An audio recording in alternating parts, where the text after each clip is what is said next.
குத்தடி குத்தடி சைலக்கா அப்படி இல்லை, இப்படி வச்சுக்கணும். குத்தடி குத்தடி சைலக்கா, குனிஞ்சு குத்தடி சைலக்கா. குடத்தை வச்சு குமியடி, குடம் நிறைய தண்ணியடி, தண்ணியடி, கல்லு குடிக்க சொல்ற உனக்கு கள்ளக்குடி பாட்டு எதுக்கு அப்படின்னு சமூகம் கேட்டுருச்சு. எலெக்ஷன் ரிசல்ட்டுக்கு முன்னாடியே கடைசி நாள் வாக்குப்பதிவு இன்னைக்கு தானே அந்த பாடல். நாம் தமிழர் கட்சிக்கு குனிய வச்சு கும்மி அடித்து இருக்கிறார்கள்.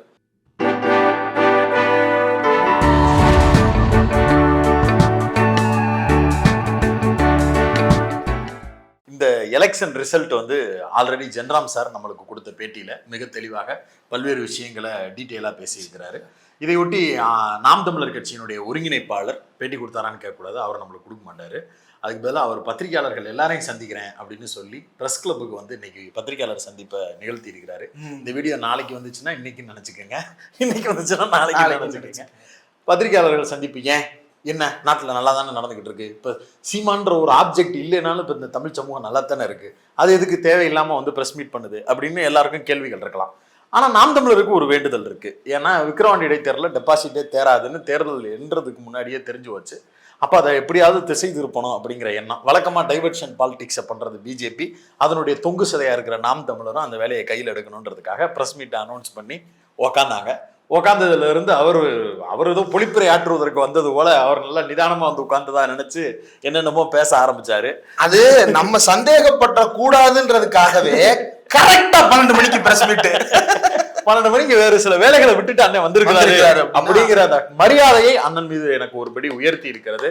வாழ்த்துக்கள் அண்ணன். 12 மணிக்கு எவ்வளவோ வேலைகள் இருந்தும் நீங்க அதுக்காக வந்திருக்கிறீங்க. இல்ல கடை தான் பூட்டி இருக்குமே தவிர வீட்டில் வந்து எல்லாம் அண்ணன் சோம பானங்களோட இயற்கை உணவுகளோடு அவர் வந்து தயாரா இருப்பாரு.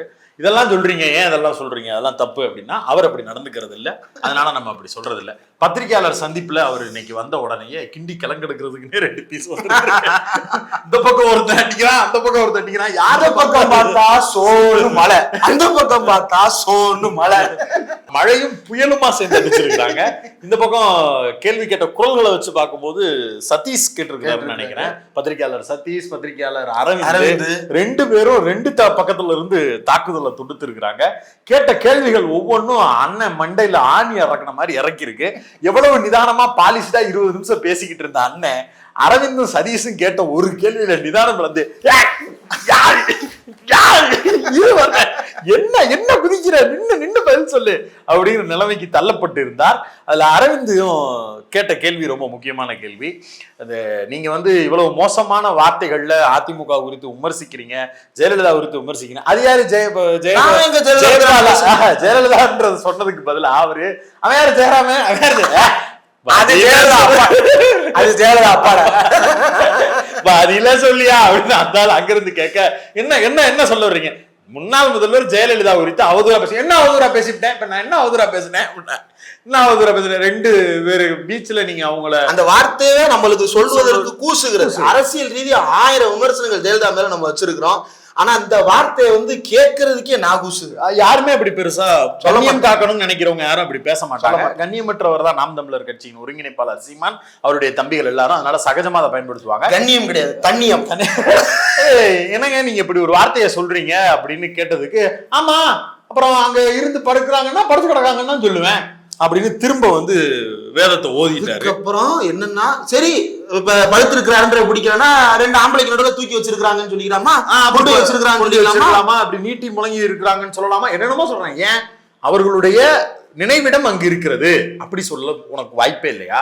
அதற்கான வார்த்தை தமிழ்ல இல்லவே இல்லையா? தமிழ்ல தான் எல்லாத்துக்கும் வார்த்தை இருக்குமே, நீ அந்த வார்த்தையை தேடி எடுத்து சொல்ல முடியாதா? சொல்ல முடியும். முடியாததுக்கு காரணம் என்னன்னா நிதானமின்மை.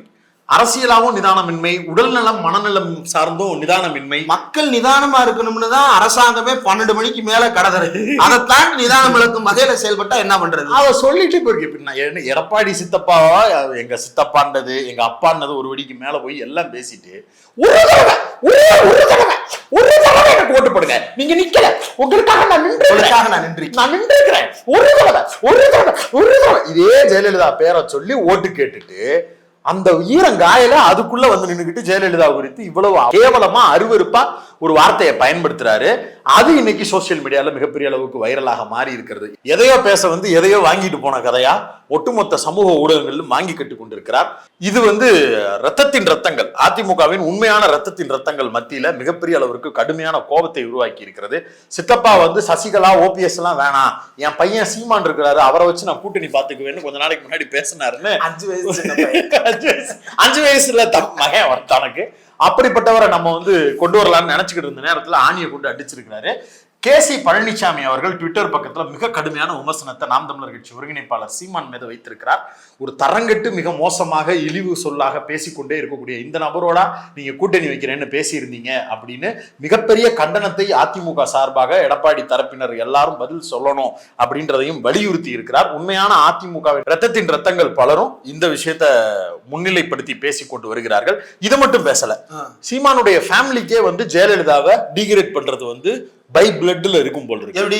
இதுக்கு முன்னாடி இவருடைய மாமனார் தானே அவரு காளிமுத்து, அவர் ஜெயலலிதா குறித்து என்னென்னலாம் பேசி இருக்கிறாரு அப்படிங்கிறதையும் சமூக ஊடகங்கள்ல எடுத்து போட்டு பேச வேண்டிய நெருக்கடிக்கு நாம் தமிழர் கட்சியின் ஒருங்கிணைப்பாளர் சீமானே காரணமாக மாறி இருக்கிறார். எந்த எக்ஸ்ட்ரீம்ல போனாருன்னா, இந்த பேட்டி பேசிக்கிட்டு இருக்கும்போது பத்திரிகையாளர் சந்திப்புல பால்கனி பாவை அப்படின்னு கலைஞர் வந்து ஜெயலலிதா குறித்து பேசினாரு அப்படின்னு மிக கொச்சையா சொன்னார். அப்படி ஒண்ணு சொல்லி இருக்கிறாருன்னா அதற்கான ஆதாரத்தை எடுத்து வைக்கணும். இதுக்கு முன்னாடி கலைஞர் குறித்து, திமுக குறித்து இவர் எப்படி அவதூறு பரப்புனாரோ, அதிமுக குறித்து, மித்த எல்லா கட்சிகள் குறித்து இவர் வாய திறந்தாலே அவதூறு தான். அவதூறுன்ற பேரை அடிச்சுட்டு பக்கத்துல நீங்க ஈக்குவல் போட்டீங்கன்னா அது சீமான் தான் பொருந்தும். அந்த மாதிரி இவர் பேசிக்கிட்டே இருந்தாரு. சரி, ரைட், இப்ப இதுக்கு உண்மையிலே அவர் சொல்லியிருக்கிறாரான்னு தெரியலப்பா, நீ அதுக்கு ஒரு ஆதாரம் எடுத்துட்டு வந்து கொடுக்கலாம். ஆனா இதை தேடி போகும்போது நம்மளுக்கு கிடைத்த தகவல்கள் தான் மிக ஷாக்கிங்கான தகவல்கள். ஜெயலலிதா குறித்து மிக அருவருப்பான ஆபாசமான வார்த்தைகள்ல காளிமுத்து அவர்கள் வசைபாடி இருக்கிறார். அதுவும் எதுல? நம்முடைய முன்னாள் முதல்வர், புரட்சி தலைவர், இதயக்கனி டாக்டர் எம்ஜி ராமச்சந்திரன் அவர்களால், அவருடைய ஆசிரியர், அவர்தான் பொறுப்பு, அவர் நிறுவனராக இருந்த அண்ணா இதழ் நாளிதழ்ல, அது அபிஷியல் பத்திரிகைல, அதுல வந்த காளிமுத்துடைய ஆர்டிகல்ஸ் எந்த அளவுக்கு மோசமான அவதூறான, அதெல்லாம் நாங்க குறிப்பிட விரும்பல, அவ்வளவு மோசமான கொச்சையான வார்த்தையை சீமான் அவர்களுடைய மாமனார் கடந்த காலங்களில் பயன்படுத்தினார். இப்ப அதே பேட்டர்னை கையில் எடுத்துட்டு வந்து அவருடைய மருமக பிள்ளை சீமானு, எடப்பாடியுடைய 5 வயசு கம்மியான மகன் இப்ப பேசிக்கிட்டு இப்ப தேவையில்லாம அதிமுகவையும் சீண்டி மிக மோசமான நிலைமைக்கு தள்ளி இருக்காரு. தமிழ்நாடு அரசியல் அப்படிங்கிறது எல்லா கட்சிகளும் விமர்சனம் வைப்பாங்க. எல்லை மீறிய விமர்சனங்கள் ஒரு இடத்துல இருக்கும், 2 இடத்துல இருக்கும். ஒரு வித்தியாசத்தை மட்டும் புரிஞ்சுக்கணும். இதெல்லாம் திமுக சொல்றது இல்லையா, இதெல்லாம் அதிமுக சொல்றது இல்லையா, அவங்க சொல்றது இல்லையா, இவங்க சொல்றது இல்லையா. எடப்பாடி மேல உங்களுக்கு 1000 விமர்சனம் இருக்கலாம், ஸ்டாலின் மேல உங்களுக்கு 1000 விமர்சனம் இருக்கலாம், மித்த கட்சிகளுடைய தலைவர்கள் மீது 1000 விமர்சனம் இருக்கலாம். தலைவர்கள் ஒரு லாங்குவேஜை ஃபாலோ பண்ணுவாங்க, தொண்டர்கள் ஒரு லாங்குவேஜ் ஃபாலோ பண்ணுவாங்க. இப்ப சிவாஜி கிருஷ்ணமூர்த்தி திமுக திட்டுவாரு, கெட்ட வார்த்தை பேசுறாரு, டபுள் மீனிங்ல பேசுறாருன்னு விமர்சனம் இருக்கு. என்னைக்காவது ஒரு நாள் இதே டபுள் மீனிங்ல ஸ்டாலின் மேடையில ஏறி நின்றுகிட்டு உங்கள்கிட்ட பேசுறாரா, இந்த உடல் மொழியோடு கொச்சையான வார்த்தைகள்ல பேசுறாரா, பொருள்படுது அப்படின்னா அது பொருள்படுறது, அது அதை வந்து லாங்குவேஜா சொல்லிட்டு போவாங்க. சமூகத்துக்கு தெரியும் வெற்றி கொண்டான எந்த இடத்துல வைக்கணும், கலைஞர் எந்த இடத்துல வைக்கணும், சிவாஜி கிருஷ்ணமூர்த்தி எந்த இடம், ஸ்டாலின் எந்த இடம்ன்றது சமூகத்துக்கு தெரியும். ஒவ்வொருத்தரும் வெவ்வேறு இடங்கள்ல வேலை பாக்குறாங்க. ஆமா, நீங்க வந்து அந்த பேச்சாளர் பேசிட்டாரு நானும் பேசுவேன் அப்படின்னா அதுக்கு தான் நம்ம ஆளுங்க ஒரு ட்வீட் எடுத்து போட்டாங்க. யூடியூப்ல ஒரு பாட்டு இருக்கு, திரும்பி பாடுறா அப்படின்னு ஒரு வார்த்தையை போட்டு ஒரு பாட்டு ஒண்ணு இருக்கிறது. அந்த பாடல பாடுவீங்களா? அப்புறம் வந்து ஆயான்னு ஒரு பாட்டு இருக்கு, இந்த பாட்டை நீங்க மேடையில பாடுவீங்களா? பாட்டு இருக்குன்றதுக்காக இஷ்டத்துக்கு பாடுறதா? உங்க தம்பி சிம்புவே ஒரு பாட்டு போட்டாரு, அந்த பாட்டுக்கு மிதி வாங்கினாரு. அந்த பாட்டு இன்னும் யூடியூப்ல இருக்கு. அதுக்கு வந்து பல பிரச்சனைகள்லாம் நடந்துச்சு. அது யூடியூப்ல தான் இருக்கு. நானும் பாடுறேன், என்ன இதுக்கு லவ் பண்றோம்னு மேடையில ஏறி பாடுங்க. இல்ல உங்க தம்பிகள்கிட்டயே போய் மேடையில ஏறி நின்று கெட்ட வார்த்தைகள் ஒழிக்கக்கூடிய யூடியூப் பாடல்கள் நிறைய இருக்கு. மேடையில ஏறி நின்றுகிட்டு திரும்பி பாடுறா அவனே இவனே அப்படின்னு பாடிடுவீங்களா நீங்க? அப்படிங்கிற கேள்வியே சமூக ஊடகங்கள். என்னத்துக்கு லவ் பண்றோம் அப்படின்ற பாட்டு இருக்குல்ல, ஆமா, இந்த பாட்டை ஏற்கனவே பாடித்தான் பிரச்சனை, போலீஸ் ஸ்டேஷன் வரைக்கும் போயிட்டு வந்துருக்கீங்க. இதுல ஒரு லைன். அதையும் மீறி இந்த அரசியல் கட்சியில் இருக்கக்கூடிய பெரிய தலைவர்கள் அங்கொன்னும் இங்கொன்னுமா ஒரு சில நேரங்கள்ல வார்த்தைகளை விட்டுட்டா கூட அதுக்கு ஒரு கட்டத்துக்கு மேல இதை நம்ம எடுக்கக்கூடாது, இதை நம்ம பேசக்கூடாதுன்னு தவிர்த்துருவாங்க. ஆனா நாம் தமிழர்ல மட்டும்தான் தலைவனும் தற்குறியா பேசுவான், கீழ்மட்டத்துல இருக்கக்கூடியவனும் தற்குறித்தனமா பேசுவான். சாட்டை திருமுருகனும் அப்படித்தான் பேசுவாரு, சீமானும் அப்படித்தான் பேசுவாரு. கீழ்மட்டத்தில் இருக்கக்கூடிய ஒரு சிறு மேடை பேச்சாளர்னு ஒருத்தரை கூப்பிட்டு வந்து நிப்பாட்டுவாங்க. என்னமோ அடிச்ச நாய் மாதிரி கத்திக்கிட்டே இருக்கிறது, எவனை பார்த்தாலும் பரான்றது. இந்த உடல் மொழியும் இந்த லாங்குவேஜையும் திரும்ப திரும்ப கையில எடுத்துக்கிட்டு அந்த ஒட்டுமொத்த கட்சியே பாருங்களேன், அந்த டிசைனே பாருங்களேன். அதனால மக்கள் என்ன பண்ணிட்டான், ஊம குத்தி விட்டுட்டான். நான் வந்து ஒரு தடவை கொடுங்க. அதிமுக தேர்தல் காலத்துல இல்ல. நீ கேட்ட கேள்விக்கும் நீ கெஞ்சின கெஞ்சுக்கும் போற வர்ற வழியில இருக்கக்கூடிய தெருவுல நிக்கிறவங்க கூட உன் மேல இறக்கப்பட்டிருந்து ஒரு ரூபான்னு போட்டிருந்தா கூட நேரம் உன் பேர்ல இவ்வளவு காசு இருக்குன்னு நம்ம பழமொழி சொல்ற மாதிரி ஓட்டுன்னு உனக்கு போட்டிருந்தா கூட இந்நேரம் நீ வாங்கியிருக்க வேண்டிய ஓட்டு 30,000 ஓட்டாவது இருக்கணும். பாமக இருந்து கொஞ்சத்தை வாங்கினேன், ஏன்னா வண்டி பாஸ் ஆகும்போது அது நம்ம கட்சி தான் அப்படின்னு பல்ல இழிச்சுக்கிட்டு சொன்னில்ல, அப்ப பாமக ஓட்டையும் நீ வாங்கி இருந்திருக்கணும். சித்தப்பா உங்க அப்பாட்ட போய் நீ ஆதரவு வேணும்னு பேசி கேட்டுக்கிட்டு இருந்த. கருப்பு சட்டை போட்டுட்டு எடப்பாடி பண்ண ஆர்ப்பாட்டத்துக்கு வாலண்டியரா போய் ஆஜராயிட்டு வந்த. இவ்வளவும் பண்ணதுக்கு பிறகும் உன் ஓட்டு எவ்வளவு வந்திருந்திருக்கணுங்கிற கேள்வி இருக்குல்ல, அது எதுவுமே கிடைக்காம 10,000 ஓட்டு வாங்கிட்டேன். 10,000 ஓட்டை எப்படி நீங்க கன்சிடர் பண்ணுவீங்க அப்படின்னு கேள்வி எழுப்புனதுக்கு, இதுக்கு நாங்க 2,000 ஓட்டு போன தடவைக்கு விட இந்த தடவை வாங்கி இருக்கிறோம். சரி, 2,000 ஓட்டு எங்க இருந்து வாங்கினேன்? அமமுக இருந்து வாங்கியிருக்கேன். அமமுக இருந்தே நீ 1000 ஓட்டு கம்மியா வாங்கியிருக்கேன். போன தடவை அமமுகவே 3,000 ஓட்டு வாங்கி இருந்துச்சு. பாமக அதிமுக சேர்ந்து நின்னே போன தடவை 84,000 ஓட்டு வாங்கி இருந்துச்சு. அதிமுக பாமக ரெண்டு சேர்ந்து. இந்த முறை பாமக மட்டும் தனிச்சு, அதுவும் அண்ணாமலையோட சேர்ந்து நின்று பிஜேபியோட சேர்ந்து நின்று வாங்கின ஓட்டு 56,000 ஓட்டு, மிக குறைவான ஓட்டு. கிட்டத்தட்ட 27,000 ஓட்டுகள் கம்மியாயிருக்கு. நம்மளுக்கு தோணலாம், அப்ப அந்த 27,000 ஓட்டு சித்தப்பா எடப்பாடி அவர்கள் சொல்லி போடாம இருந்திருக்கிறாங்க அப்படின்னு நம்ம நினைக்கலாம். இல்ல, அவங்களும் போட்டிருக்கிறாங்க. எங்க போய் திமுகவுக்கு போட்டிருக்காங்க. போன திமுக வாங்கின ஓட்டு வெறும் 93,700, 1,00,000 தொடல. ஒரு பெரிய வருத்தமா இருந்திருக்கும். இந்த முறை அபரிமிதமாக உங்களுக்கு நாங்கள் அள்ளி தெளிக்கிறோம்னு சொல்லிட்டு 1,24,000 ஓட்டை கொடுத்துட்டாங்க. இதுல ஹைலைட் என்னன்னா, திமுக வாங்கிய வாக்குகளும் 2வது இடத்துல இருக்கக்கூடியவர்களுக்குமான வெற்றி வித்தியாசம் இருக்குல்ல, பாமகவுக்கும் 66,000 சில்லற, கிட்டத்தட்ட 67,000 கிட்ட வர்ற ஓட்டு. அந்த 67,000 ஓட்டு எண்ணிக்கைய பாமகவும் நாம் தமிழரும் வாங்கின ஓட்டு ரெண்டையும் கூட்டினா கூட 67,000 வரல. அந்த லெவல்ல தான் இருக்கு. மாறாக பாமகவுக்கும் திமுகவுக்கும் இருக்கக்கூடிய அந்த டிஃபரன்ஸ்ல முக்கியமான ரோல் பிளே பண்ணது அதிமுக வாக்காளர். ஆமா, எந்த கை ரெட்டலைய தவிர வேற எதை குத்தாதுன்னு அந்த மக்கள் வாழ்ந்துகிட்டு இருந்தாங்களோ, அவன் சூரியனை தொட்டுட்டான். ஏன்னா அவ்வளவு மோசமான அதிருப்தி பாமக மேல அங்க இருக்கு. எந்த சாதியை வைத்து நம்ம ஓட்டு ஜெயிச்சிடலாம், சாதி ஓட்டு நம்மளுக்கு கிட்டத்தட்ட 60% கிட்ட இருக்கு, நம்ம அப்படி பண்ணிடலாம் இப்படி பண்ணிடலாம் நம்பினவர்களுக்கு சம்பட்டி அடி எடுத்திருக்கிறார்கள். அது மட்டும் அல்லாமல் மாங்காயை உள்ளங்கையில் வைத்து பிதுக்கி இருக்கிறார்கள். வெற்றி வாய்ப்பு வந்ததற்கு பிறகு திமுகவினர் எந்த சாதிய அடையாளத்தை அவர்களுக்கெல்லாம் முத்திரை குத்த வேண்டும் என்று நினைத்தார்களோ அவர்கள் எல்லோரும் மாங்கனியை கையில் வைத்து பிதுக்கி எடுத்திருக்கிறார்கள். இதுல தோல்வி அடைஞ்ச உடனே எல்லாரும் சொல்ற டைலாக் போல ஒருபடி மேல போய் அந்த நாம் தமிழர் வேட்பாளர் கஞ்சா கொடுத்தெல்லாம் அவங்க ஓட்டு கேட்டாங்க அப்படின்னு சொல்லியிருக்கு. கண்டிப்பா அவங்க மேல கேஸ போட்டு என்ன கஞ்சா கொடுத்தாங்க, எப்ப கொடுத்தாங்க அப்படிங்கறத விமர்சனத்துக்கு மேற்கொள்ளுங்க. எதுக்காக போனாங்க வந்தாங்கன்னு. இப்ப இதெல்லாத்தையும் இப்ப இவ்வளவும் கேள்வி கேட்கறதுக்கு டெபாசிட் இழந்துட்டேன். மக்கள் மத்தியில நீ அதிமுகட்டையும் ஓட்டு கேட்ட, விஜயகாந்த் பையனுக்கு தான் ஓட்டு கேட்டாப்ல, அவன் தேமுதிக ஓட்டு வேணும், தேமுதிக ஒரு வகை நாயா கூட சீட்டல. அதே அந்த இவர் தூது அனுப்புனார்ல எடப்பாடி மீட்டிங்க்கு, அதே மீட்டிங்ல அந்த பக்கத்து உட்கார்ந்து இருந்த பிரேமலதா நாம் தமிழர்களுக்கு எல்லாம் ஓட்டு போட்டா அதெல்லாம் வீணா போன ஓட்டு அப்படின்னு விட்டு போயிட்டாங்க. அப்படி இருக்கிற நிலைமையில இது எல்லாத்தையும் டைவர்ட் பண்ணணும் தான் பத்திரிகையாளர் சந்திப்பு வந்தாரு. சரி, பத்திரிகையாளர் சந்திப்புலயாச்சும் அவர் பேச வந்த விஷயத்த பேசினாரா அப்படின்னு கேட்டா, எதுக்கு வந்தோம்ன்றது காரணம் இருந்துக்கிறவன் பேசலாம், அதுக்கும் பதில் பேச தெரியாம ஒரு அமிர்த முத்த ஒண்ணு உதிர்த்துட்டு போயிருக்கிறாரு. என்ன கேள்வி? நீங்க பயன்படுத்திய கலைஞர் குறித்தான அந்த வார்த்தையினுடைய விளக்கம் உங்களுக்கு தெரியுமா தெரியாதாங்கிறது நம்ம சதீஷ் தான் கேக்குறாரு.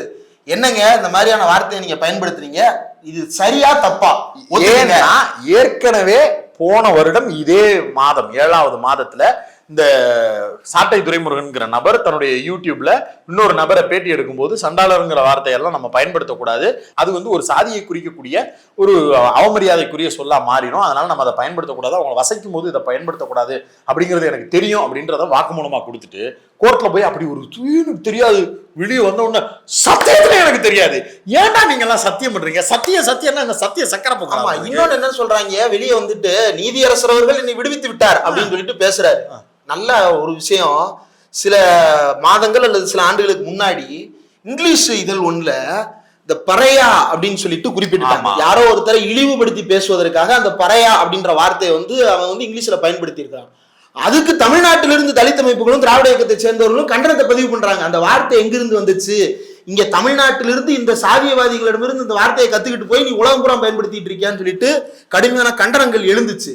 அப்படி பிரச்சனை பண்ணிட்டு இருக்கிறோம், நம்மளுடைய உரிமைக்காக பேசிக்கிட்டு இருக்கிறோம். அப்ப இது சரியா தப்பான்னு கேட்டோம்னா சரின்னு சொல்லணும், இல்ல தப்புன்னு சொல்லணும். இவர் என்ன சொல்றாரு அப்படின்னா, இத சங்க இலக்கிய இது பக்தி இலக்கியத்துல கேட்பியா, இதை வந்து நாமக்கல் கவிஞர்கிட்ட கேட்பியா, இதை வந்து அவர்கிட்ட கேட்பியா, இவர்கிட்ட கேட்பியா, அவர்கிட்டலாம் நாங்க கேட்கிறோம். உங்கள்கிட்ட கேட்டா நீங்க முதல்ல பதில் சொல்லுங்க. அவங்கள்ட்ட கேட்கிற வேலையை நாங்க அவங்கள்ட்ட மைக்கு போடும்போது பார்ப்போம். அவங்கள்ட்ட மைக்கு நீட்டி அந்த கேள்வியை கேட்கிற காலம் வரும்பொழுது அந்த கேள்வியை கேட்போம். ஆனா உங்கள்கிட்ட கேட்கப்பட்டது என்ன, சரியா தவறா அப்படின்னு உடனே என்ன சொல்றீங்க, கந்த சஷ்டி கவசம் நாமக்கல் கவிஞர்.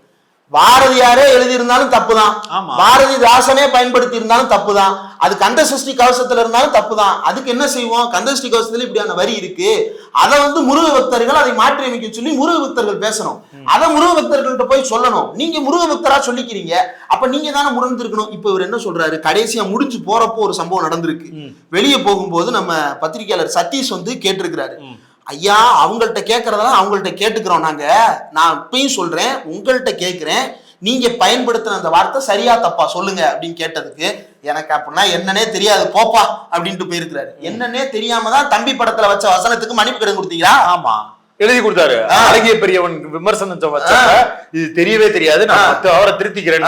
பொய் பிறந்தாலே பொய், நீங்க சொல்றதும் பொய், உங்க கோப்பாசை சொல்றது பொய், உங்க இளைஞரணி சொல்றது பொய். இன்னொரு முக்கியமான விஷயம், புரட்சி கவிஞர் சொன்னாரு, அவர் சொன்னாரு, இவர் சொன்னாரு, எல்லா நல்ல விஷயங்களையும் எடுத்துக்கலாம். காலம் மாறுது. அன்னைக்கு இருந்த சமூக சூழல்ல பாரதியாரு பூணூல் போட்டு விடுறதுதான் புரட்சின்னு நம்பிட்டு. இன்னைக்கு போய் எல்லாருக்கும் பூணூல் போட்டு விட்டா தான் புரட்சி நம்ம பேசுற இடத்துல இருக்கிறோமா? கிடையாது, அப்டேட் ஆகிறோம். அந்த காலத்துல எழுதப்பட்டதுல அவருடைய சாதி பின்புலத்துல இருந்து எழுதுவாரு. இந்த பாட்டை எழுதினவர், இப்போ ஒரு உதாரணத்துக்கு ஒரு பாட்டு இருக்கு, ஒரு கடவுளை வர்ணிக்கக்கூடிய பாடல், அதை எழுதினவர் ஒரு பெரிய கம்யூனிட்டிக்காரரா இருப்பாரு. அவருடைய மைண்ட் செட்ல இருந்து எழுதும் போது, கடவுளை வர்ணிக்கும் போது, அவர் வந்து யாரோ ஒரு தாழ்த்தப்பட்ட சமூகத்தை வந்து அவருடைய மைண்ட் செட்ல இருந்தே தான் எழுதியிருப்பாரு.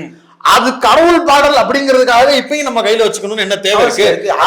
பண்ணணும். அதே மாதிரி பார்ப்பனர்ன்ற வார்த்தையை பயன்படுத்துறாரு, நீங்க அதை பயன்படுத்துறது இல்லையே. தமிழ் குடின்றாங்க. எங்க அவர் தான் ஒரு அப்பா சங்கரப்பா எழுதி கொடுக்குறாரு ரேஞ்சில தான் டீல் பண்றீங்க. அதை தாண்டி இன்னொரு விஷயம், நாங்க அப்படி சொல்றதுதான் உங்களுக்கு வலிக்குதுன்னா அந்த பேரை நீ மாத்திக்க. இது வந்து பாஜக காரன் கூட இப்படி ஒரு அபத்தத்தை பேச மாட்டான். நீ எப்படி சைமன் பேரை சீமான்னு மாத்தினியே அப்படின்னு யாராவது கேட்டா நல்லா இருக்குமா? நீ மாத்திக்கிட்டங்கிறதுக்காண்டி எல்லாத்தையும் மாத்தணும்ன்றது வந்து என்ன விதத்துல நியாயம்? அந்த சாதியின் பெயர் அது, அதை இழிவாக பேசுவதற்காக பயன்படுத்துகிறார்கள்னா நாம ஸ்டாப் பண்ணணும் அந்த விஷயத்தன்னு சொல்றதை விட்டுட்டு, அப்படி இழிவா இருந்தா இந்த இடத்த காலி பண்ணு, அப்படி உனக்கு நாத்தமா இருந்தா இடத்த காலி பண்ணு, அப்படி உனக்கு இதுவா இருந்தா அதை பண்ணு, இதுவா இருந்தா இதை பண்ணுன்னு திரும்ப திரும்ப விக்டிம்ஸ்டே போய் நீ பேசிக்கிட்டு இருக்க. நீ எதுக்கு குட்டப்பாவாடை போடுற? நீ எதுக்கு 10 மணிக்கு மேல போற? உனக்கு ஏன் அப்படி இன்ஃபீரியாரிட்டி ஆகுது? நீ வெளியில போறதுனால தானே நான் 4 ஆம்பளை பசங்க கிண்டல் பண்றானுங்கன்ற மாதிரியான கேவலமான உடல் மொழி, கேவலமான பதில். இது அப்படியே ஒரு கட்சியினுடைய ஒருங்கிணைப்பாளர் பத்திரிகையாளர் சந்திப்புல சொல்றாரு, ஏன் கலைஞர் வந்து அந்த சாதிக்கு பேர் மாத்தலையா? அது மாதிரி மாத்திக்கிட்டு போங்க, மாத்திக்கிட்டு போன்னு சொல்றதுக்கு நீங்க யாரு சீமான்? அதனுடைய எலி சொல்லுன்னு பேசுறது. அப்படிதான் ஓட்டு போட்டு காசு கொடுத்துதான் எல்லாரும் ஓட்டு தேர்தல் வாங்குறாங்க. தேவேந்திர குல வேளாளரனுடைய பட்டம் பெயர் மாற்றப்பட்டதுங்க. பல்லர் என்ற பேர்ல மல்லர் என்ற பேர்ல அழைக்கப்பட்டாங்க. அந்த வார்த்தைகளை, பல்லுன்ற வார்த்தையை பயன்படுத்தி ஒருத்தனை அவதூறாவோ அல்லது இழித்து உரைக்கும் வகையிலயோ பேசுறத வந்து இப்ப பேசுனா கிருஷ்ணசாமி ஒத்துக்கிடுவாரா? கண்டிக்கிறார்ல. ஏன் கண்டிக்கிறாங்க? அது வந்து நீ யாரை குறிப்பிட்டு பேசுற அப்படின்றது மேட்டர் இருக்குல்ல. அப்ப கலைஞர் வந்து ஒடுக்கப்பட்டதிலும் ஒடுக்கப்பட்ட, பிற்படுத்தப்பட்டதிலும் பிற்படுத்தப்பட்ட ஒரு சமூகத்துல இருந்து வர்றாரு. மொழி சிறுபான்மையினரா இருக்கிறாங்கன்னு ஒரு பொய்யான ஒரு இதை கட்டி வச்சுக்கிட்டு அவன் யாரும் கேள்வி கேட்க மாட்டான், அவங்க யாரும் வந்து இன்னைக்கு முன்னாடி கண்டெஸ்ட் பண்ணிட மாட்டாங்கன்ற தைரியத்துல நீ அவரை சண்டாளர், நாளைக்கு வந்து அந்த பறையான்ற வார்த்தையவே நீங்களும் பயன்படுத்திங்க, நாளைக்கு அந்த எல்லைக்கு தானே போறாரு. இன்னொன்னு, நாம் தமிழர் ஆதரிக்கக்கூடிய பலருக்கும் கூட சந்தேகம் இருக்கலாம், இது எப்படிங்க கலைஞரை விமர்சிச்சாங்க, அதுக்கு போய் எப்படிங்க சாதி முத்திரை குத்துவீங்கன்னு கேட்கலாம். அரசியலான விமர்சனம் தானே அப்படின்னு நம்புறீங்கன்னு வைங்களேன், உங்களோட முட்டாள் யாருமே கிடையாது. ஒரு உதாரணம் சொல்றேன். கலைஞர் திராவிட இயக்க அரசியல் பேசுகிறார். தமிழ் தேசியம் அப்படிங்கிற அரசியல்ல அவர் எந்த சூழ்நிலையிலும் தமிழ் தேசியத்துக்கு எதிராக எங்கேயும் பேசல. தமிழ் தேசியம் குறித்தான அவருடைய பார்வையிலையுமே கூட ரொம்ப ஸ்ட்ராங்கா தான் இருந்தாரு. அவருடைய அரசியல் விவாதங்களுமே கூட தமிழர் நலன் அப்படிங்கிற இடத்துல இருந்து தான் இருக்கும். மத்திய அரசை கூட, மத்திய சர்க்கார்னு விமர்சிக்கிறதும் கூட தமிழர் நலனில் இருந்து தான் பேசுவாரு. அப்படியே கட் பண்ணி காமராஜர் எடுத்துக்கோங்க. காமராஜர் இந்திய தேசிய அரசியலை கையில் எடுத்தவர். இந்திய தேசிய அரசியலினுடைய பிரதிநிதியாக இருந்து சங்கரலிங்கனாரை 72 நாட்கள் பட்டினி போட விட்டு சாக விட்டவர். ஆனா இன்னைக்கு காமராஜரை தமிழர் தந்தைங்கிறான். நம்முடைய தமிழ் இனத்தினுடைய பாதுகாவலனா ஏன் சொல்றான் நாம் தமிழர் கட்சி? ஏன் சொல்றாரு சீமான்? அவருக்கு பின்னாடி இருக்கக்கூடிய சாதி பெரும்பான்மை. நாடார் என்கிற கம்யூனிட்டி பேக்கப்ல காமராஜருக்கு இருக்கு. அதனால தெரிஞ்சும் தெரியாம கூட அவருடைய இந்திய அரசியல் தன்மையை, தமிழ் தேசியத்துக்கு எதிரான அவருடைய மனநிலையை, தமிழ்நாடு பெயர் வைக்கிறது சூழல்ல அவர் நடந்து கொண்ட விதத்தை துளி கூட விமர்சிக்க மறுத்துட்டு பெருந்தலைவர் காமராஜர் எங்கள் முப்பாட்டன் காமராஜர்னு சொல்றாருன்னா அதுக்கு காரணம் சாதி. ஆனா காலம் காலமாக நம்முடைய இடஒதுக்கீடு, நம்முடைய கல்வி, நம்முடைய வேலை வாய்ப்பு, தமிழர்களுடைய நலன், தமிழர்களுடைய வாழ்க்கை, மாடர்ன் தமிழ்நாடுன்னு நம்மளை அடுத்த கட்டத்துக்கு எடுத்துட்டு போன கலைஞரை தமிழ் தேசியம் குறித்தான பார்வையை மிக தெளிவாக தன்னுடைய அரசியல் நிலைப்பாடாக வச்சுக்கிட்டு ஒவ்வொரு முறையும் ஒன்றிய அரசியோடு ஃபைட் பண்ணிக்கிட்டு இருந்த ஒருத்தரை, தமிழர் நலனோடு இருந்த ஒருத்தரை சாதியை மட்டுமே மனசுல வச்சுதான் இவ்வளவு மோசமான இழிவான ஒண்ணு சொல்ல முடியுது. இன்னொன்று, நிலப்பரப்பாவே தமிழ்நாட்டினுடைய வரையறைன்னு நம்ம பேசுறது என்ன, திருவேங்கடம் முதல் தென்குமரி வரைன்னு பேசுறோம். திருவேங்கடம் எப்படி போச்சு, இப்ப அது எந்த ஸ்டேட்ல இருக்கு, அதை கையை விட்டு போனப்ப யாரு இங்க ஆட்சியில இருந்தா, யார் அப்பா ஆட்சியில இருந்தா, அங்க முல்லை பெரியாறு பிரச்சனை நடக்குது. இப்ப வரைக்கும் அந்த முல்லை பெரியாறு இருக்கிற அதை சுற்றி இருக்கக்கூடிய ஊர்கள் எல்லாம் தமிழ்நாட்டு பகுதியில் இருந்தது. அதுவெல்லாம் கேரளாவுக்கு கைமாற்றப்பட்டது யாருடைய ஆட்சி காலத்துல, காமராஜர் ஆட்சி காலத்துல தானே. இதை போய் உங்களுக்கு கொள்கை சொல்லி கொடுக்குறாருல உங்க ஆசான் மணியரசன், அவராண்ட கேளுங்க சொல்லுவாரு. அவரு இதெல்லாம் பேசுறதை விட்டுட்டு விமர்சனம் எங்க கொண்டு வந்து வைக்கிறது, எதன் அடிப்படையில் வைக்கிறதுங்கிற கேள்வியில இருந்து வந்து யோசிச்சு பார்த்தாலே சாதியினுடைய கொண்டை வெளிப்படையா தெரியும். அந்த சாதிய மனநிலையும் அதற்கு பின்னாடி நம்மளை கேள்வி கேட்க ஆள் இல்லைங்கிற ஏச்சும் பேச்சும் இன்னைக்கு நேத்து நடக்கல, ராஜாஜி காலத்துல இருந்து பார்த்தாச்சு. இது பல தலைமுறைகளா நடந்துகிட்டு இருக்கு. இப்படியெல்லாம் கேவலமா சாதிய ரீதியா ஒடுக்குமுறைகளை செய்யக்கூடிய வன்மவாதிகளுக்கு பூரா தமிழ்நாடு மக்கள் அந்த 10,000 ஓட்டை மட்டுமே கொடுத்து ஊம குத்தா குத்தி ஓரமா தான் உட்கார வைப்பாங்க. கட்டுத்தொகை கூட உன்னால கையில வாங்க முடியாது. இந்த நிலைமையில தான் இருக்கும். ஏன்னா இது தமிழ்நாடு. இதை எங்க எப்படி பேசுனா என்ன விஷயம் கிடைக்குங்கிற சென்ஸே உனக்கு புரியாம இருக்குன்னா நீ கடைசி வரைக்கும் அன்னாடம் காட்சி தான். இப்படிதான் நிக்கணும். எலெக்ஷனுக்கு எலெக்ஷன் எவன் காசு கொடுப்பான் அவனுக்கு ஏத்த மாதிரி கேண்டிடேட்டை நிப்பாட்டலாம். இவரு கட்சி நிர்வாகி ஒருத்தர் பேசுறாரு செய்தி சேனல்ல உட்காந்து, மக்கள் காசுக்கு விலை போயிட்டாங்க. அப்புறம் எதுக்கு அந்த மக்கள்கிட்ட வந்து நிக்கிற? வேற எங்கேயாவது போயிடலாம். அந்தமான்ல ஏதாவது தமிழர்கள் இருப்பாங்க, அங்க போய் ஓட்டு கேளு. வேற ஏதாவது இலங்கையில போய் கூட ஓட்டு கேளு. அங்கெல்லாம் மக்கள் அப்படி இருப்பாங்க, போய் கேளு. இங்கதான் மக்கள் கரெக்ட் ஆயிட்டாங்கல்ல, அப்புறம் என்னத்துக்கு அந்த மக்கள்கிட்ட வந்து நின்னு கேக்குற?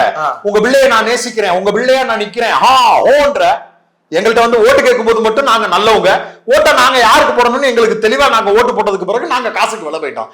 எங்களை கேவலமா பேசுற அளவுக்கு உங்களுக்கு என்ன தகுதி இருக்கு சீமான்?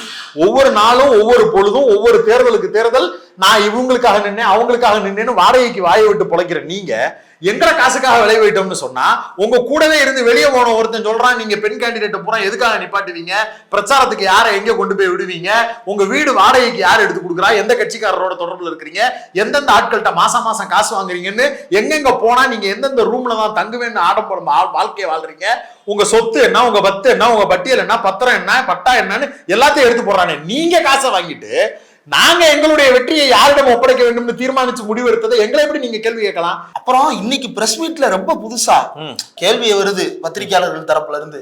என்னன்னா, இந்த மாதிரி அதிமுக நிர்வாகிகள் கூட்டத்துல வந்து உங்களோட கூட்டணி வைக்கணும்னு பேசப்பட்டதா தெரியுது. நம்ம கூட்டணி சேர்றது நம்மளுடைய கொள்கை கிடையாது, இப்போதைக்கு இல்லைன்ற டோன்ல தான் சொன்னாரு. அப்படி கடந்து தான் போறாரு. அப்ப உள்ளுக்குள்ள ஆசை இருக்கு, ஆனா அதையும் எங்க கண்டுபிடிச்சு அடிச்சு போடுவாங்கன்னு உடனே பேட்ச் ஒர்க் பாக்குறதுக்கு அடுத்து நான் வந்து எளிய தமிழ் பிள்ளை, நான் வச்சிருக்கக்கூடிய தத்துவம் என்ன, உயரிய கொள்கை என்ன, பேமெண்ட் என்ன, பெட்டி என்ன, ரேடிசன் குழு என்ன, திமிங்கலம் போஸ்ட்மார்ட்டம் வரைக்கும் போறாங்க. அது என்ன திமிங்கலம் போஸ்ட்மார்ட்டம்? அதாவது இறந்து கதை ஒரு கரவுதுங்கிற திமிங்கலத்தை ஆப்ரேட் பண்ணி பார்த்தா 40 கிலோ பிளாஸ்டிக் உள்ள இருக்கான். இதெல்லாம் எதிர்த்து போராடிக்கிட்டு இருக்கிறாரா? இல்லைங்க, அதாவது கடல்ல வந்து பிளாஸ்டிக்கை கலக்கிறது இதெல்லாம் பிரச்சனை தான் இருக்குதான். நீ உனக்கு என்னப்பா இலக்கு? சூழலியர் ஆழ்வாரதான் போய் நின்று வேண்டியதானே. அதுக்கு பூனை நண்பர்கள் இருக்கிறாங்க, எவ்வளவு அமைப்புகள் இருக்கிறாங்க. அங்க போய் உட்கார்ந்து உருட்டு. நாங்க இங்க ஒரு அரசியல் யுத்தத்தை நடத்திக்கிட்டு இருக்கிறோம், பிஜேபி எதிர்ப்பு பத்தி பேசிக்கிட்டு இருக்கிறோம். நீங்க வந்து ரெண்டு திணிங்கிற வாயில பிளாஸ்டிக் இருக்கு, திங்காத வாயில என்ன இருக்குன்னு அவள் இருக்குன்னு என்னத்தையாவது உருட்டிக்கிட்டு இருந்தா என்ன அர்த்தம்? இது அப்படியே பாசிங்களா அப்படியே விஜய் கோர்த்துக்கிறது. விஜய் குறித்து பேசும். நீதான் என்ன சொன்ன கொஞ்ச நாளைக்கு முன்னாடி, தம்பி நம்ம சேர்த்து விடக்கூடாதுன்னு தானே நீங்க நினைக்கிறீங்க. யார் நினைச்சோம்? நாங்க அப்படிலாம் ஒண்ணு நினைக்கல. சேரணும், நீ சேர்த்தாதான் நல்லா இருக்கும் அப்படிங்கிறத எல்லாரும் எதிர்பார்க்கிறோம். ஏன்னா நீ காலம் முழுக்க விஜய்க்கு கீழே இருக்கணும்ன்ற நிலைமை வரும் தெரியுமா? அதை பாக்குறதுக்கு ரசிக்கிறதுக்கு இங்க ஒரு கூட்டம் தயாரா இருக்கு. அதுதான் நடக்கும். விஜய் வரும்போதே அவர் வந்து 10% ஓட்டோட வர்றேன்னு அவர் வந்து நிப்பாரு. நீ ப்ரூவ் பண்ணவே 8% ஓட்டு தான் உன்னைய தம்பியாதான் டீல் பண்ணுவாரு அவரு. ஆனா நீ என்ன பண்ணுவ, மேடையில் அவரை வச்சுக்கிட்டு இருந்தாருக்காங்களா என் தம்பி அப்படிம்ப. அவரை வந்து எஸ்ஏசி திட்டினாலே அவருக்கு பிடிக்காதுன்னு தான் பேசாம இருக்காரு. பல கதைகள் சொல்றாங்க. இல்ல இயல்பு தானே, அவர் பல விஷயங்கள்ல தலையிடுறாரு, பல்வேறு விஷயங்கள் அவரால் முடிவெடுக்க முடியலங்கிற நெருக்கடிகள் எல்லாம் இருந்துதான் எஸ்ஐசி அப்பாவை கொஞ்சம் தள்ளி நிக்க சொன்னாரு. அதெல்லாம் யதார்த்த வெளியில தெரியும். அதன் போலவே அவருடைய கெரியரையும் டிசைன் பண்ணி அழகா எடுத்துட்டு வந்தாரு. அப்ப சரி தப்பு என்ன முடிவுன்னு விஜய்க்கு எடுக்க தெரியுற நிலைமையில அவர் இருக்கிறாரு. நீ என்ன பண்ணுவ, பக்கத்துல உட்கார வச்சுக்கிட்டு உனக்கு மணியரசனையே பக்கத்துல உட்கார வச்சா தம்பிம்ப, தியாகத்தோழரையே பக்கத்துல உட்கார வச்சு தம்பிம்ப, உனக்கு ஐயநாதன் ஐயாவை நீ தம்பிம்ப, உனக்கு அதுதான் தெரியும். அப்ப நீ விஜய் மட்டும் என்ன சொல்ல போற, அதுதான் சொல்லுவேன். அது விஜய்க்கு பிடிக்குமா? வரும்போதே அவருடைய மார்க்கெட் என்ன, அவருடைய செல்வாக்கு என்னன்றதை பார்த்துட்டு நிக்கணும் தான் வருவாரு. இதுல ஒரு இங்க இருந்து வாண்டடா போய் துண்டு போடுறது, ஒரு பென்ஸுக்கார ரைடுக்கு பயந்து ஆசைப்பட்டு என்னென்னலாம் பண்ண வேண்டியது இருக்குன்னு துண்டு போட்டு பார்த்தா அவர் அந்த பக்கத்துல இருந்து வெளியில வந்த உடனே வாழ்த்து செய்தி கொடுக்கறதும் சரி, பேசுற ஸ்டேட்மெண்ட்டும் சரி, ஒரு பக்கமா கூட நாம் தமிழர் வாட அடிக்க மாட்டேங்குது. அவருமே என்ன பண்ணிட்டது, ஆஹா நம்மள வந்து பகலவன் படத்துக்கு ப்ரமோஷன் வேலை பார்க்க விட்ட மாதிரி அரசியல் கட்சிக்கு ப்ரமோஷன் வேலை பார்க்க விடுறாங்கன்னு நிதானமான உடனே யோசிச்சுட்டாரு.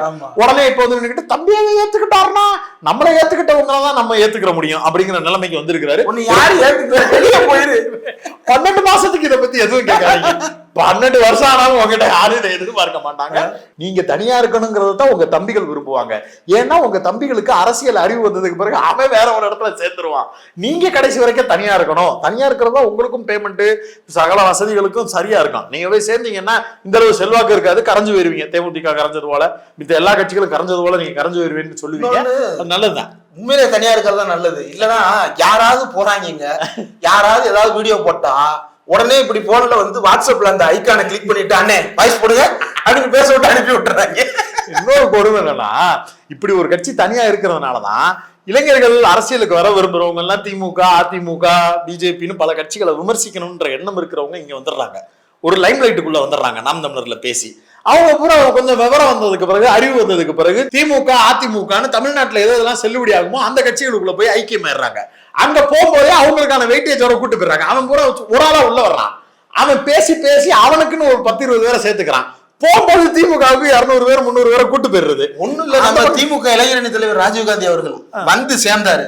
ராமநாதபுரம் மாவட்டமே காடு, ராமநாதபுரம் சிவகங்கை கூண்டோட கொண்டு வந்து சேர்த்துட்டாரு. மாசம் 300 பேரை கூட்டு வந்து கட்சியில சேர்த்துக்கிட்டு இருக்கிறாரு அறிவாலயம். அந்த பக்கம் அவரு பேர் என்ன, கல்யாண சுந்தரம். அவர் என்ன பண்ணாரு, அது பண்ணாரு, திருப்பி அவரு போய் அங்க அதிமுக சேர்ந்தாரு. அந்த பக்கத்துல இருந்து அவர் ஒரு பக்கம் தூக்கிட்டு அந்த பக்கம் ஓடிட்டாரு. ஆக மொத்தம் இப்படி ஒரு கட்சி இருக்கிறது புதுசா அரசியலுக்கு வர்றவர்களுக்கு ஒரு டியூஷன் சென்டர் மாதிரி, ஒரு கோச்சிங் சென்டர் மாதிரி இருந்து கண்ட கழுதையவும் பேசிட்டு அறிவு வந்ததுக்கு பிறகு தங்களுடைய சிறகடித்து அந்த புறாக்கள் பறக்கிறதுக்கு நல்லா கோச்சிங் சென்டர்னு சொல்லாதீங்க. அதாவது பிளே ஸ்டேஷன், கேம் சென்டருக்கு போவோம். ஸ்கூல் 5 மணிக்கு முடியுதா, 5 மணிக்கு முடிஞ்ச உடனே நேரா கேம் சென்டர் போய் 1 மணி நேரம் ஒரு 5 ரூபாய் 10 ரூபாய் கொடுத்துட்டு 1 மணி நேரம் விளையாண்டுட்டு வீட்டுக்கு போவோம். பாக்குறவனை பூரா அடிக்கிறது. அவனுக்கு அப்படி ஒரு என்டர்டைன்மெண்ட் தேவை. வர்றான் இருக்கிறான். ஒரு 12ஆம் கிளாஸ் வரும்போது ஐயோ டேய் நாளை பூரா வீணடிச்சிட்டமேடா, படிக்கணும்டா படமா அப்படின்னு சொல்லிட்டு படிப்பை நோக்கி போயிடுவான். அந்த மாதிரிதான் அவங்க கட்சியை டீல் பண்றாங்க. நீங்க ஒரு கேம் சென்டர் சீமான், அந்த கேம் சென்டரை வளர்த்து எடுத்துட்டு வாங்க. அதுதான் பல தமிழ் மக்களுக்கும் தமிழ் இளைஞர்களுக்கும் நீங்கள் செய்யக்கூடிய ஒரு முக்கியமான பணி. அதை நாங்கள் வரவேற்கிறோம். ஆக மொத்தம் சீமானுடைய இந்த பத்திரிகையாளர் சந்திப்பு, விக்கிரவாண்டி இடைத்தேர்தல் அவர் நடந்து கொண்ட அவருக்கு கிடைத்த பரிசு அப்படிங்கிறதெல்லாம் இந்த தமிழ் சமூகம் கொண்டாடி தீர்க்க வேண்டிய ஒரு நிகழ்வாக மாறி இருக்கிறது. சீமானுக்கெல்லாம் ஒரு வீடியோ போட வேண்டிய நிலைமை வரும் நாங்களே எதிர்பார்க்கல, போடுறோம், வேற வழி இல்லை. கண்டென்ட் இந்த மாசம். அப்புறம் இந்த கேம் சென்டர்ல விளையாடி கொண்டிருப்பவர்கள் நீங்க ரியல் கேம் சென்டருக்கு போனா கூட ஒரு 25 ரூபாய் இப்ப வாங்குறாங்கன்னு நினைக்கிறேன். 50 ரூபாய்னா கூட பரவாயில்ல. 100 ரூபாயா 60 ரூபாயா 60 ரூபா தானாங்க. ஒரு நாளைக்கு 60 ரூபா, 1 மணி நேரம் நிம்மதியா விளையாண்டுட்டு வரலாம். இங்க போனா கட்டுத்தொகை கட்ட வச்சு, மேடையை கட்ட வச்சு பல கோடிகளை உங்களை ஸ்கேன் பண்ணி அனுப்பிடுவாங்க. அந்த பிரஸ் மீட்லாம் இருக்கு, யூடியூப்ல பார்த்து தெரிஞ்சுக்கீங்க. ஆமா என்ன நடக்குது. ஆமா, நன்றி.